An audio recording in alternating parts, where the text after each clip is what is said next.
Guys and gals, welcome to the channel. My name is Jesse Kubla-Khan Hoff. Got my KLR apart. Been having trouble with it. It's been flooding after it warms up. So I suspected the carburetor. Took the float valve apart. Blew some air in there. Float needle looks really good. And then I went over to my buddy who wants to remain anonymous. He's a motorcycle guru in Glenwood Springs, Colorado. And he tells me, I told him my symptoms.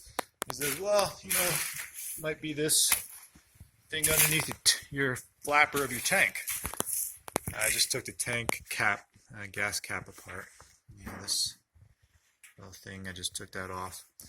And he said, just tear this little red thing off, and that's gonna been pressurizing my gas tank, and he says that'll cure the problem. I'm a little skeptical right now because it just seems like such an easy, simple fix, but I'm gonna try it and let you know how it works. So once again, this little red flapper just kind of peels up. Looks like it's a little membrane. I'm just gonna rip it off. Alright, I'm going to do that, and I'll let you know, put it all back together and see how it works. Alright, so I was yanking on the red thing, and I was pulling it out, and eventually this whole thing came out. And inside there's another red guy. So I'm going to take both red things out, put this piece of plastic back in, and then fire the bike up. Alright, you can watch me pull this one. I got a little pair of tweezers. Gonna grab it, pull it out.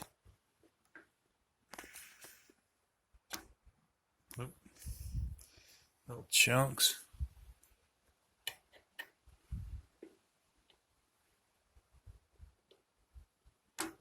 There it is. See it? Yeah, this fixes my problem. This guy hasn't steered me wrong yet, so we'll see. I'm hopeful.